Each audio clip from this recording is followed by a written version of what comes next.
My sister had her friends attack me and lied straight to our dad's face about it. When I finally opened up, he sighed softly and said, "Your sister loves you. She wouldn't do that." Yesterday, she framed him for the abuse, and he's now in trouble with the law. Growing up, there was just one rule: to never hit a woman. Obviously, it was something I never even struggled with, until my 12th birthday. You see, my older sister used to beat my A on the regular. One time I had a really bad dream, and my parents' bedroom door was locked, so I slept outside hers, because even just knowing I was near my big sis was comforting. But unfortunately, she woke up before me and beat me up so bad that I ended up going to school with bruises all over me. Her reasoning? For blocking her doorway. And when I turned 12, I started to get sick of it. It all started when I accidentally fell down the stairs. It was late at night, so my thumping woke her up, and instead of helping me up or even just ignoring me, she stomped down the stairs and kicked the back of my legs. But I was ready. I grabbed her leg and pinched it super hard, except my little act of revenge didn't feel as good as I thought it would. In fact, it made me feel worse. So much so that I started crying for being such a terrible brother, and let her hit me back 10 times harder. And don't get me wrong, I loved my parents, but I know they saw my bruises, my cuts. I know they could hear me crying in pain late at night, but they never did anything, because they were unfortunately extremely passive, and in their eyes it was okay because she was a girl hitting a boy, not the other way around. Plus, when we all hung out as a family, she had the caring big sister role down to a T. Whenever we crossed the road, she would gently extend her arm to stop me crossing too soon. She'd always run ahead of us and make sure to hold open every door for the family and for strangers. It was sickening. But one good thing did come out of it: my muscles. You see, I let all of the resentment she caused to force me to lift heavier at the gym. So by 16, not only was I on the varsity football team, but I was also jacked. And she was in the grade ahead of me, a junior, so I was constantly hearing about the gossip in her class. At this point, she had stopped hitting me, simply because I was too big, and all I wanted was to have a good relationship with her. So when I heard that she was dating the light-skinned demon Malik in her grade, I made sure to keep a close eye on him. He seemed nice at first, but they always do. It wasn't even 3 weeks into their relationship when he cheated on her with her best friend. I was literally in the same room as her when she found out. Malik had sent her a video on Snapchat of him doing backshots with her best friend. I ignored her crying and followed his Snap Map location. She confirmed it was his address and asked if she could sit in the car and watch. I smirked, because that dude was lanky as heck. I knew his brains were about to be minced meat on the sidewalk, and I was right. When we got there, she knocked on the door, because there was no way Malik would open if he saw me. As soon as her best friend opened up, I pushed past her and found Malik leaning against the wall in the hallway. I didn't want to go to jail, so I just hit him until he finally said the words, "Vanessa is my queen," my sister's name, and we left. On the car ride home, I almost crashed, because Vanessa kept replaying the video, and I was laughing my A off. At that moment, I knew our relationship had been rebuilt, or so I thought, because as it turns out, the only relationship that was rebuilt was the one with Malik. They got back together a week later. When I asked Vanessa what the F she was doing, she told me everyone deserves a second chance. Plus, she wanted to make her ex-best friend jealous. I told her that if he did anything this time I wouldn't get involved, and she ended up sulking for the rest of the evening. Whatever. But 2 days later, when our parents weren't home, I heard a knock on the door. It was Vanessa. I opened up, and suddenly, 2 light-skins I didn't recognize were wailing on me. Red was pouring out of my head, and they only stopped when they heard a car pulling up in the driveway. It was my dad. "Oh my gosh, what happened?" Vanessa yelled as soon as my dad walked in, pretending like she hadn't been home, like she hadn't orchestrated the whole thing. My dad's face went ghost white. I ended up in the hospital with a concussion, a fractured rib, and a dislocated shoulder. As soon as Vanessa left to go to the bathroom,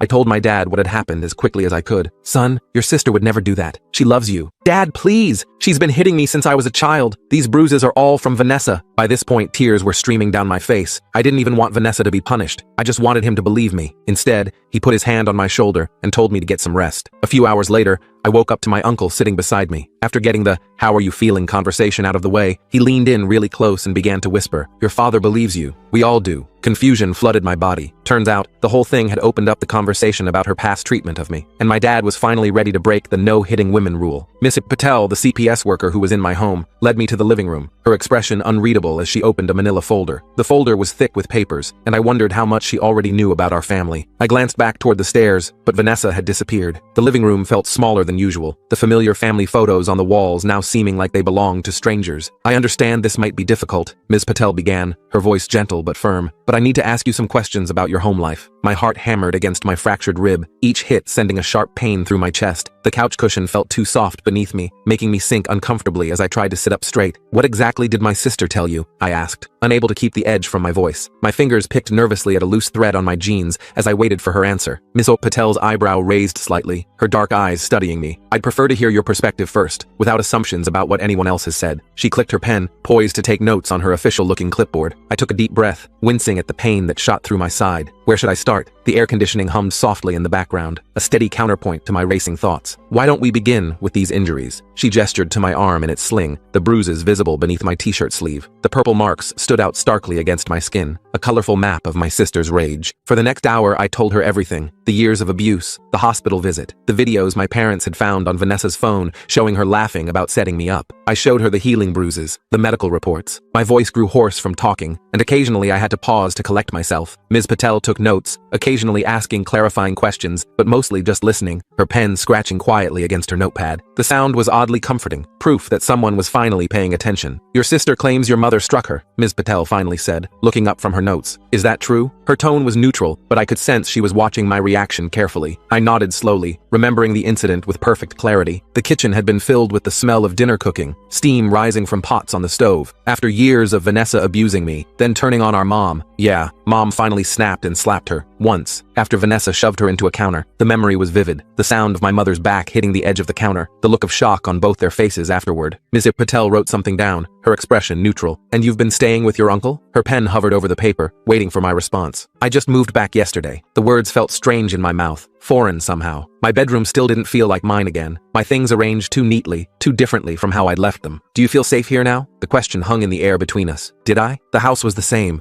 furniture, same pictures on the walls, same creaky third step on the staircase, but everything felt different. Before I could answer, there was a knock at the front door. My dad answered it, his voice carrying down the hallway. Travis, he said with obvious relief. Come in. The sound of the door closing was followed by heavy footsteps in the hallway. Uncle Travis stepped into the living room, nodding at Ms. Patel. I came as soon as I got your message, Brandon. He turned to Ms. Patel. I'm the boy's uncle. He's been living with me while recovering. His presence filled the room, solid and reassuring like always. Ms. Patel seemed pleased by his arrival. Perhaps you could provide some additional context, mister. She flipped to a fresh page in her notepad. Travis Horvat, and I've got plenty to share. Uncle Travis sat beside me, his presence steadying. The couch shifted under his weight, and the familiar smell of his aftershave, pine and something spicy, was comforting. He corroborated everything I'd said, adding details about my parents' growing awareness and Vanessa's escalating behavior. His deep voice remained calm and measured, even when describing the worst incidents. I've got text messages from my brother and sister-in-law documenting Vanessa's outbursts, he said, pulling out his phone, and photos of the damage to their home. The screen glowed as he scrolled through image after image, each one worse than the last. Ms. Patel reviewed the evidence, her professional demeanor cracking slightly as she scrolled through images of broken dishes, holes punched in walls, and my mother's bruised arms. This is extensive, she murmured. Her fingers moved quickly over the screen, pausing occasionally on particularly disturbing photos. From upstairs came the sound of a door slamming. The noise echoed through the house, making me flinch instinctively. Vanessa appeared at the bottom of the stairs, face flushed with anger. Her hair was wild, as if she'd been running her hands through it, and her eyes were bright with fury. You're all lying, she shouted, her voice echoing through the house. They've been abusing me! That's why I had to defend myself! Spittle flew from her mouth as she yelled, her hands clenched into tight fists at her sides. Ms. Patel stood up, her stance shifting subtly. Miss Horvat, I'll speak with you separately. Her voice was firm but calm, a stark contrast to Vanessa's rage. No, they're turning you against me. Vanessa's eyes locked on mine,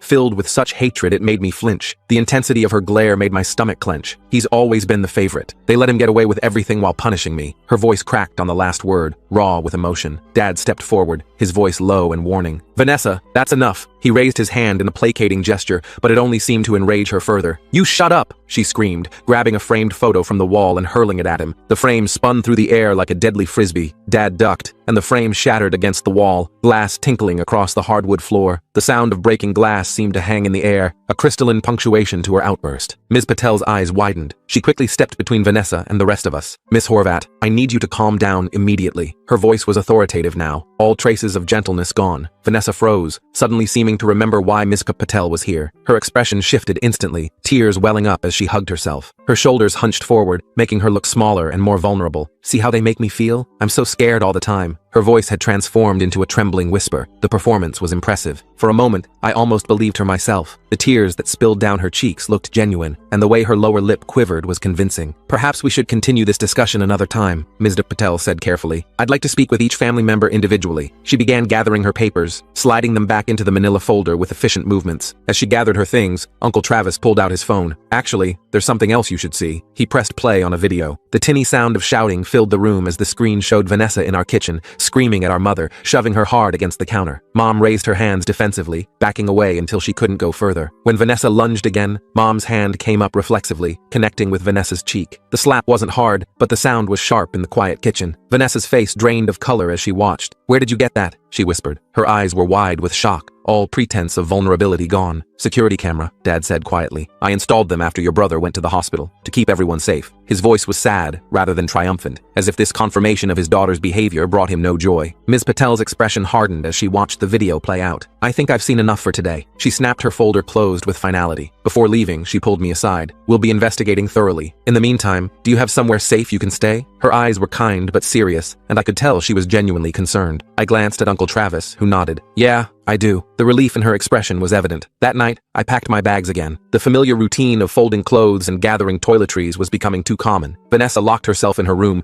refusing to come out even for dinner. The house was eerily quiet as I moved between my room and the bathroom, collecting my things. As Uncle Travis loaded my stuff into his truck, Mom hugged me tightly. "I'm so sorry," she whispered, her voice breaking, "for everything." Her arms around me felt both comforting and strange. When was the last time she'd hugged me like this? "It's not your fault," I told her, though part of me still wondered why they hadn't seen the truth sooner. Why it had taken a hospital visit and CPS involvement for them to finally believe me. Dad clasped my shoulder, his eyes red-rimmed. "We're going to fix this. All of it." His hand was warm and heavy, his grip firm with new resolve. As we drove away, I watched my house disappear in the side mirror. The porch light glowed softly in the gathering dusk, making the place look deceptively peaceful. "What happens now?" The truck's engine rumbled beneath us, vibrating through the seat. Uncle Travis sighed, his hands tightening on the steering wheel. "CPS will complete their investigation. Your parents are requesting family therapy, and they're looking into residential treatment options for Vanessa." The dashboard lights illuminated his face in a soft blue glow, highlighting the worry lines around his eyes. Residential treatment? Like sending her away? The idea seemed both relieving and somehow sad. It might be what she needs. Professional help in a controlled environment. His voice was gentle but firm, like he was trying to convince himself as much as me. I stared out the window, conflicted. Despite everything, I didn't hate Vanessa. I just wanted the abuse to stop. Streetlights flashed by in rhythmic intervals, casting momentary shadows across my face. The next few days passed in a blur of CPS interviews and doctor appointments. I returned to school, trying to focus on classes and football despite the chaos. The familiar hallways and classrooms were a welcome distraction, though I noticed people staring and whispering when I walked by. Coach Madison was understanding, easing me back into practice gradually. The smell of fresh-cut grass and the sound of cleats on turf were comfortingly normal. "Family stuff, huh?" he asked, after noticing my distraction during drills. His weathered face was kind beneath his baseball cap, his eyes squinting in the afternoon sun. "Yeah, it's complicated." I adjusted my helmet, avoiding his gaze. He nodded, his weathered face softening. "Family always is. Just remember, you've got another family right here." He gestured to the team running plays on the field. The guys were sweaty and grass-stained, shouting and laughing as they practiced. That support meant everything. When rumors started circulating about why I'd missed so much school, my teammates had my back. They didn't know the details, but they made it clear that anyone giving me trouble would answer to them. Their solidarity was a shield against the curious stares and whispered questions. A week after Ms. Patel's visit, Uncle Travis got a call from my dad. Vanessa had run away. The news hit me during dinner, making me drop my fork with a clatter against the plate. "What do you mean, run away?" I asked when he told me. "Where would she go?" My mind raced through possibilities. Friends' houses, boyfriends, distant relatives. "Your dad thinks she might be with Malik." He frowned, concern etching lines around his mouth. I snorted. After he gave her STDs and cheated on her? No way. The idea seemed ridiculous. But then again, Vanessa had never been predictable. But Dad was right. Police found Vanessa at Malik's apartment 2 days later. According to my parents, she refused to come home, screaming that we were all against her. The officers couldn't force her to return since she was 17, old enough in our state to decide where she wanted to live. The legal technicality felt like a slap in the face after everything we'd been through. "She's made her choice," Dad told me over the phone, sounding exhausted. "We told her she's welcome home if she agrees to therapy and following house rules." I could picture him sitting at the kitchen table, shoulders slumped, rubbing his forehead the way he did when stressed. "And if she doesn't?" The question hung in the air between us. His sigh said everything. The static of the phone line filled the silence, neither of us knowing what to say next. Life settled into a new routine. I split my time between Uncle Travis's apartment and my parents' house, gradually spending more nights at home as it became clear Vanessa wasn't coming back. The transition was awkward at first. My room felt both familiar and strange, and meals with just the three of us were were quieter than before. My injuries healed. Football season ended. The holidays approached. The days grew shorter and colder, and Christmas decorations began appearing in windows and yards. Then, 3 weeks before Christmas, Vanessa showed up at school. I was at my locker between classes when I felt someone staring at me. The hair on the back of my neck stood up, and the noisy hallway suddenly seemed too quiet. I turned to find her standing there, looking thinner than I remembered, dark circles under her eyes. Her clothes hung loosely on her frame, and her usually perfect hair was pulled back in a messy ponytail. "Hey," she said, voice barely audible above the hallway noise. Students pushed past us, oblivious to the tension between us. I tensed, glancing around for potential threats. Was this another setup? My eyes scanned the crowded hallway, looking for unfamiliar faces or anyone watching us too closely. "What do you want?" My voice came out harsher than intended. "Can we talk? Just for a minute?" She hugged her books to her chest like a shield. Against my better judgment, I followed her to an empty classroom. The room smelled of chalk dust and teenage sweat, desks arranged in neat rows facing the whiteboard. I left the door open, positioning myself near the exit. Vanessa noticed. The fluorescent lights buzzed overhead, casting harsh shadows across her face. "You think I'm going to attack you or something?" Her attempt at a joke fell flat, her smile not reaching her eyes. Wouldn't be the first time. I crossed my arms, leaning against the doorframe. She flinched. I guess I deserve that. Her fingers traced invisible patterns on the desktop beside her. We stood in awkward silence until she finally spoke again. "Malik kicked me out," she said. "He got back with Jasmine for real this time." The admission seemed to cost her, her pride visibly wounded. I didn't know what to say. "I told you so" seemed too cruel, even after everything. The clock on the wall ticked loudly in the silence between us. "I've been staying with different friends, but..." She trailed off, looking down at her worn sneakers. "I want to come home." The vulnerability in her voice caught me off guard. "That's between you and Mom and Dad." I shifted my weight, uncomfortable with her sudden openness. "They said I have to go to therapy and some residential program after New Year's." Her voice hardened. "It's bullshit. I don't need to be locked up." The brief moment of vulnerability was gone, replaced by her familiar defensiveness. "It's not prison, Vanessa. It's treatment." I picked at a loose thread on my sleeve, avoiding her eyes. "Whatever." She crossed her arms. "They also said I need to apologize to you. South. Sorry, I guess." The words came out flat and insincere. The half-hearted apology made something snap inside me. "You guess? After years of beating me up? After sending those guys to put me in the hospital? That's the best you can do?" Heat rose in my face as years of suppressed anger bubbled to the surface. Vanessa's eyes flashed. "You want me to grovel? Fine. I'm sorry I hurt you. I'm sorry I was jealous that everyone always loved you more. I'm sorry I'm so fucked up that I don't know how to deal with my feelings except by hitting something." Her outburst left me speechless. For the first time,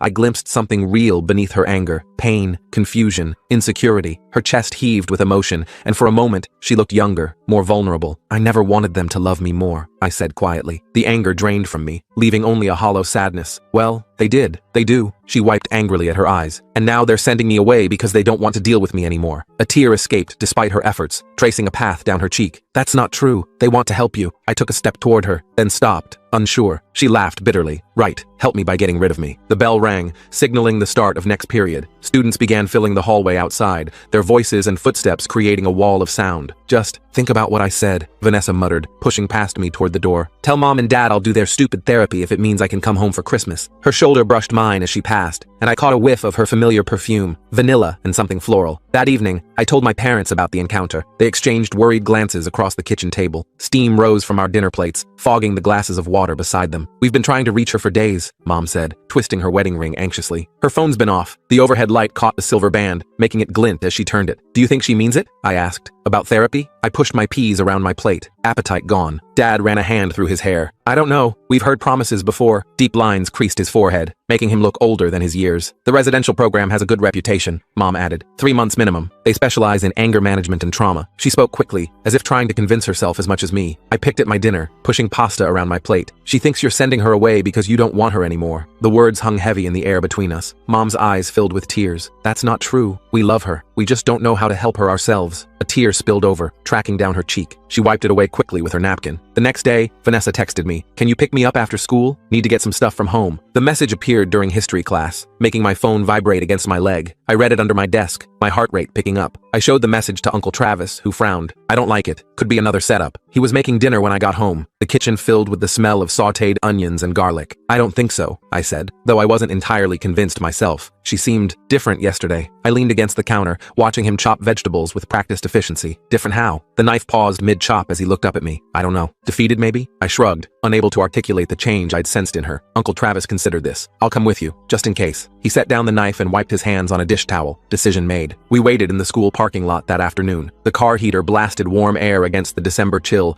fogging the windows slightly. Vanessa emerged from the building alone, looking surprised to see Uncle Travis in the passenger seat. Her breath formed small clouds in the cold air as she approached. "What's he doing here?" she asked as she climbed into the back. Her backpack landed with a thud on the seat beside her. "Moral support," I replied, pulling out of the parking space. The tires crunched on the salt-covered asphalt as we merged into the line of cars leaving the school. The drive home was silent. When we arrived, Vanessa headed straight upstairs while Uncle Travis and I waited in the kitchen. I could hear her moving around in her room, drawers opening and closing. The house felt strange with her in it again, tense, as if holding its breath. 20 minutes later, she came down with a duffel bag. "I just need some clothes and stuff. I'm staying at Skylar's house tonight." The bag looked stuffed to capacity, bulging at the seams. "Your parents know you're here?" Uncle Travis asked. He leaned against the counter, arms crossed but stance relaxed. Vanessa rolled her eyes. "I texted Mom. She's at work." She shifted the heavy bag to her other shoulder, keys jingling in her pocket. As she turned to leave, I noticed something fall from her bag. A small orange prescription bottle. It hit the tile floor with a plastic rattle, rolling toward me. I picked it up before she could grab it. "What's this?" I asked, reading the label. The name on the bottle wasn't hers. "These are Dad's pain meds from his back surgery." My stomach dropped as I realized what she was doing. Vanessa lunged for the bottle. "Give it back! It's not what you think." Her face flushed red, panic replacing her usual confidence. Uncle Travis stepped between us. "Then what is it, Vanessa?" His voice was calm, but firm, a tone that brooked no argument. Her face crumpled. I need something to help me sleep. I have nightmares." The admission seemed to cost her, her shoulders slumping in defeat. "These aren't sleeping pills," I said, "and they're not yours to take." I pocketed the bottle, keeping it safely away from her. "Fine, keep them," she shouted, tears streaming down her face. "You've taken everything else from me anyway." She stormed out, slamming the door behind her. The house seemed to shake with the force of it. Through the window, I watched her walk down the street, shoulders hunched, wiping furiously at her face. The winter sun was already setting, casting long shadows across the snow-dusted lawn. That night, I couldn't sleep. Vanessa's words kept replaying in my mind. "You've taken everything else from me anyway." Had I? All I'd done was finally stand up for myself, tell the truth about years of abuse. Why did that make me the bad guy in her eyes? I stared at the ceiling, watching headlights occasionally sweep across it as cars passed outside. The next morning, Mom called. Vanessa had come home late last night, asking to talk. They'd stayed up for hours, and for the first time,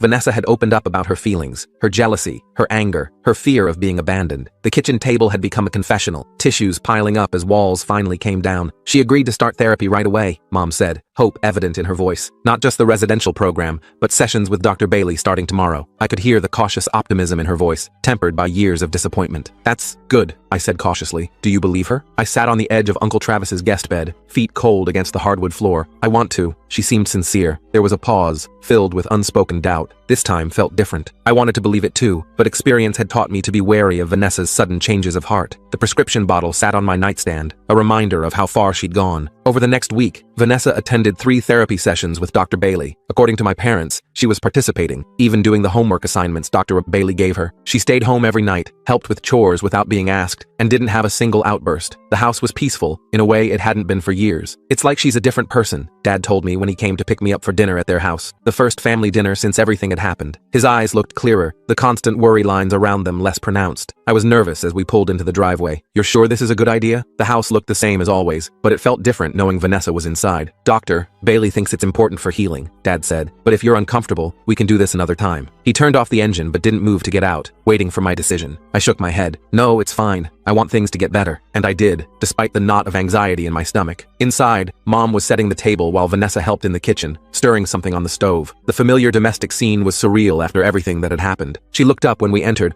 offering a small, tentative smile. Her hair was pulled back neatly, and she wore a simple sweater instead of her usual all-black ensemble. "Hey," she said softly. The wooden spoon in her hand dripped sauce onto the stovetop. "Hey," I replied, equally cautious. The air between us felt charged, filled with unspoken words. Dinner was awkward, but civil. We stuck to safe topics. School, the upcoming holidays, Uncle Travis's new girlfriend. No one mentioned therapy or CPS or the past. The clinking of silverware filled the silences between conversation. After dinner, as Dad and I cleared the table, Vanessa approached me. "Can we talk? In private?" Her voice was quiet, almost hesitant. I glanced at Dad, who nodded encouragingly. "Sure," I said, following her to the living room. My guard was still up, but curiosity won out. Vanessa sat on the couch, fidgeting with the sleeve of her sweater. "Dr. Bailey says I need to make amends, not just apologize, but acknowledge what I did wrong and how it affected you." She twisted the fabric between her fingers, not meeting my eyes. I sat across from her, waiting. The coffee table between us felt like both a barrier and a safety zone. "I was awful to you," she continued, voice shaking. "For years, I hit you. I humiliated you. I sent those guys to hurt you, and I lied about all of it." She looked up, meeting my eyes. "I'm not asking you to forgive me. I just want you to know that I understand now how wrong it was, and I'm trying to change. Her hands trembled slightly as she spoke. The sincerity in her voice caught me off guard. This felt real. Why? I asked. Why did you do it? The question had haunted me for years. She took a deep breath. Doctor, Bailey's helping me figure that out. Part of it was jealousy. You were always so good at everything. School, sports, making friends. People liked you instantly. She twisted her sleeve tighter, and I felt like I had to work twice as hard for half the recognition. The admission seemed to cost her. Each word dragged reluctantly from some deep place. That's not true, I started to protest. It felt true to me, she interrupted. And instead of dealing with those feelings, I took them out on you, because you were there, and because I could. Her voice broke on the last words, raw with emotion. We talked for nearly an hour, really talked, maybe for the first time ever, about our childhood, our parents, our insecurities. It wasn't magical. Years of hurt couldn't be erased in one conversation, but it felt like a genuine step forward. The wall between us didn't come down entirely, but a small window opened. As Christmas approached, Vanessa continued therapy. I gradually spent more time at home, though I still kept my guard up. The residential program was scheduled to start January 2nd. Vanessa seemed resigned to it, even admitting it might help. The house began to feel like home again, decorated with familiar ornaments and filled with the smell of Mom's holiday baking. Then, 2 days before Christmas, everything fell apart again. I came home from last-minute shopping to find police cars in our driveway. Red and blue lights flashed against the darkening sky, illuminating the snow in eerie pulses. My heart raced as I ran inside, finding Mom sobbing on the couch while an officer took notes. The shopping bags in my hands suddenly felt ridiculous and heavy. What happened? I demanded. Where's Dad? Where's Vanessa? Panic made my voice sharp. Mom looked up, face streaked with tears. Your father's at the hospital. Vanessa. She took his car. She was drinking. There was an accident. Each sentence came out between sobs, her hands shaking as she clutched a tissue. The world seemed to tilt beneath my feet. Is she okay? Is Dad okay? The room felt too hot, too small, the Christmas tree lights blurring as my eyes struggled to focus. Your father's fine, just some cuts from pulling her out, the officer explained. Your sister's in surgery. She wasn't wearing a seatbelt. His voice was professional but kind, clearly used to delivering bad news. The next hours passed in a blur. Uncle Travis drove us to the hospital, where we found Dad in the waiting room, bandages on his hands and face. The antiseptic smell of the hospital mixed with the metallic scent of blood that still clung to his clothes. I was following her, he explained, voice hollow. I saw her take my keys. She was upset about something, wouldn't tell me what. I followed in your mother's car, but I couldn't catch up before. He trailed off, staring at his bandaged hands. The white gauze was spotted with red in places. We waited for hours, jumping every time a doctor appeared. The waiting room clock ticked loudly,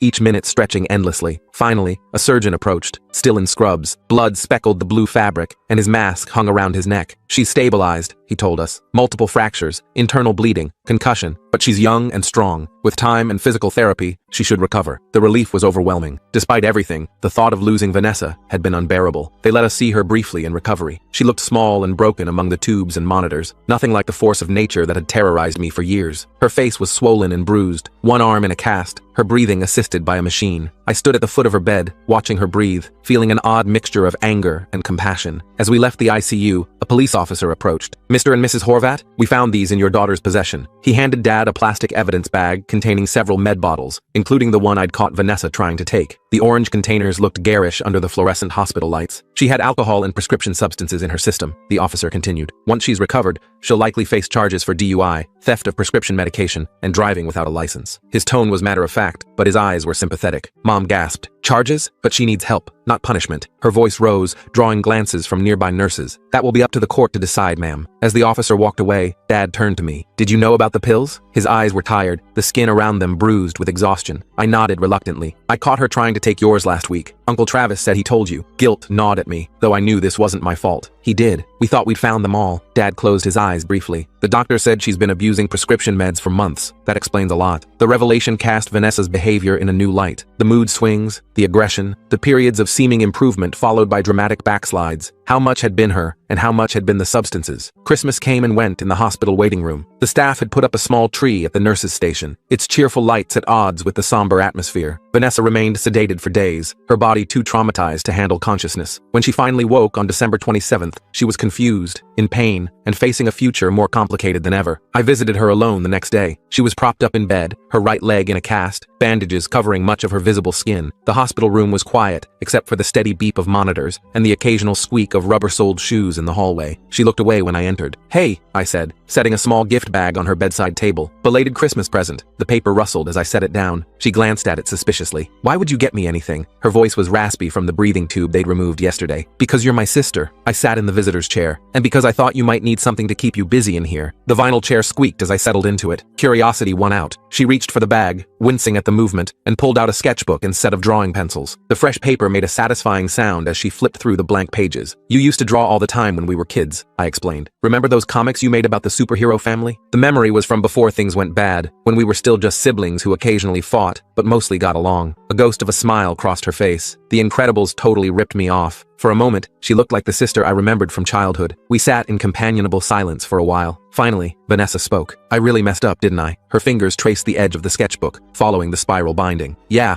I agreed. "But you're still here. That's something." Sunlight filtered through the blinds, casting stripes across her hospital bed. She picked at the edge of her blanket. "They're sending me to rehab after I get out of here. Then probably to that residential program, if I don't go to juvie instead." Her voice was flat, resigned. "One day at a time," I said. "Focus on getting better first." It was something Uncle Travis often said, and it felt right in this moment. She looked up at me, eyes shining with tears. "Why are you being nice to me? After everything I did?" A tear spilled over, tracking down her bruised cheek. I considered the question carefully. "Because holding on to anger just makes me more like you were, and I don't want to be that person." The truth of it settled in my chest, solid and real. Vanessa nodded slowly, understanding dawning in her eyes. "I don't want to be that person either." Her voice was quiet, but determined. As I left the hospital that day, I felt something I hadn't experienced in years. Hope. Not naive optimism that everything would magically be fixed, but genuine hope that healing was possible. For Vanessa, for my parents, for me. The winter air was crisp and cold, filling my lungs with each breath. The road ahead would be long and difficult. There would be setbacks, relapses, hard days when old patterns threatened to reemerge, but I believed we might actually make it through. Not back to what we were before, but forward to something new and better. Uncle Travis was waiting in the parking lot. "How'd it go?" He leaned against his truck, breath fogging in the cold air. I took a deep breath of the cold winter air. "It went okay. I think we're going to be okay." The words felt true as I said them. Uncle Travis nodded, his eyes crinkling at the corners. "One day at a time, kid." He clapped me on the shoulder, his hand warm and solid. The next few weeks passed in a blur of hospital visits and legal meetings. Vanessa's physical recovery was slow but steady. The emotional stuff was more complicated. I split my time between school, football training, and visiting Vanessa. Sometimes we'd talk. Other times I'd just sit with her while she sketched in the book I'd given her. The drawings started out dark and chaotic, jagged lines and shadowy figures. But as the weeks passed, they gradually became more structured, even peaceful. "Dr. Bailey says art therapy helps process trauma," she told me one afternoon, shading in a surprisingly detailed portrait of our family. She'd drawn us all together on the front porch. Mom, Dad, her, and me. Not as we were now, but as we could be someday. The pencil made soft scratching sounds against the paper as she worked. January faded into February. Vanessa was released from the hospital but went straight to an inpatient rehab facility. The judge had been surprisingly lenient, given the circumstances. Mandatory rehabilitation and therapy instead of juvenile detention, with the understanding that she'd complete the residential treatment program afterward. "You got lucky," I told her during my first visit to the rehab center. The facility was nicer than I'd expected, more like a college dorm than a hospital. "I know," she said quietly. "Dad's lawyer really came through." She looked healthier already, the haunted look in her eyes beginning to fade. Meanwhile, things at home were changing too. Mom and Dad started marriage counseling, admitting that years of ignoring Vanessa's behavior had damaged their relationship. They'd grown accustomed to walking on eggshells, to pretending everything was fine when it clearly wasn't. "We should have protected you," Mom told me one evening, her eyes welling up. "I'll never forgive myself for that." We were sitting at the kitchen table, mugs of hot chocolate between us. "I'm okay now," I assured her, though we both knew it wasn't entirely true. Some wounds take longer to heal than others. The scars, both physical and emotional, would always be there. By March, I was spending most nights at home again. My room felt like mine once more, a safe space rather than just a place to sleep. I'd taken down some of my old posters and put up new ones. Small changes, but important ones. The spring air carried the scent of new beginnings through my open window. Vanessa completed her rehab program in early April, just as spring was breathing life back into the world. The plan was for her to come home for 2 weeks before starting the residential treatment program, a trial run to see how we'd all adjust to being under the same roof again. The day she came home, I was a nervous wreck. I kept checking my phone during classes, half expecting catastrophic updates from Mom, but the only text I got was, "Vanessa's home. She's resting. See you after practice." The simple message was both reassuring and anxiety-inducing. When I walked through the front door that afternoon, the house was quiet. too quiet. The familiar sounds and smells were there, Mom's favorite candle burning in the living room, the hum of the refrigerator, but something felt different. Mom? I called, dropping my backpack by the stairs. Dad? My voice echoed slightly in the entryway. In the kitchen, Mom replied. Her voice sounded normal, which was somehow more surprising than if she'd sounded stressed. I found them sitting at the table with Vanessa, playing Uno of all things. The colorful cards were spread across the table, and Dad was laughing at something Mom had said. They looked up when I entered, and for a second, no one spoke. The moment hung suspended, fragile as glass. Vanessa looked different, healthier. Her hair was pulled back in a neat ponytail, and she wore a simple t-shirt and jeans instead of her usual all-black ensemble. The physical changes were obvious. She'd gained back the weight she'd lost, and the dark circles under her eyes had faded. But there was something else too, a calmness that hadn't been there before. The constant tension in her shoulders had eased, and her eyes were clear. On the fourth night, I woke to the sound of crying, soft, muffled sobs coming from Vanessa's room. The digital clock on my nightstand read 2:17 a.m., its red numbers casting a faint glow across my bedroom. I lay in bed, listening, unsure what to do. The old me would have stayed put, too afraid of provoking her to offer comfort. But things were different now. I got up and padded down the hall, stopping outside her door. The wooden floor was cool beneath my bare feet. The crying continued. I knocked gently. Vanessa, you okay? My voice sounded loud in the quiet house. The crying stopped abruptly. After a moment, she called out, I'm fine. Her voice was thick with tears despite her claim. I could have left it at that. Part of me wanted to. But instead I said, can I come in? My hand rested on the doorknob, waiting. A pause, then, if you want. The words were soft, uncertain. I opened the door to find her sitting cross-legged on her bed, hastily wiping her eyes. Her sketchbook lay open beside her, pages flipped to a drawing of two children, a boy and a girl, holding hands. The nightlight in the corner cast a soft glow across the room, making shadows dance on the walls. Bad dream? I asked, hovering in the doorway. The carpet muffled my footsteps as I shifted my weight. She nodded. About the accident. I keep seeing Dad's face when he pulled me out of the car. He looked so scared. Her fingers twisted in the blanket, knuckles white with tension. I moved into the room, sitting cautiously on the edge of her bed. The mattress dipped slightly under my weight. He was. We all were. The memory of that night was still vivid. The police lights, Mom's tears, the endless hospital waiting room. I didn't mean to drive into that tree, she said quietly. I was just so angry, and the pills made everything fuzzy, and I couldn't see straight, and her words tumbled out in a rush, as if she'd been holding them back for weeks. I know, I cut her off gently. No one thinks you crashed on purpose. I reached out hesitantly, then let my hand rest on her shoulder. She didn't flinch away. She picked at a loose thread on her blanket. Doctor, Bailey says, I need to make peace with my mistakes. That I can't change the past, but I can choose what I do next. The thread came loose in her fingers, and she wound it around her index finger absently. Sounds like good advice. The night was quiet around us, the house settling with occasional creaks and sighs. Yeah, she looked up at me, eyes red-rimmed but clear. I'm trying. It's just hard sometimes. A car passed outside, its headlights briefly illuminating the room through the curtains. I nodded, understanding completely. I know, but you're not doing it alone anymore. And for the first time in years, I truly believed that we might be okay. Not perfect, not unchanged, but okay. The road ahead would be long, but at least now we were all walking it together.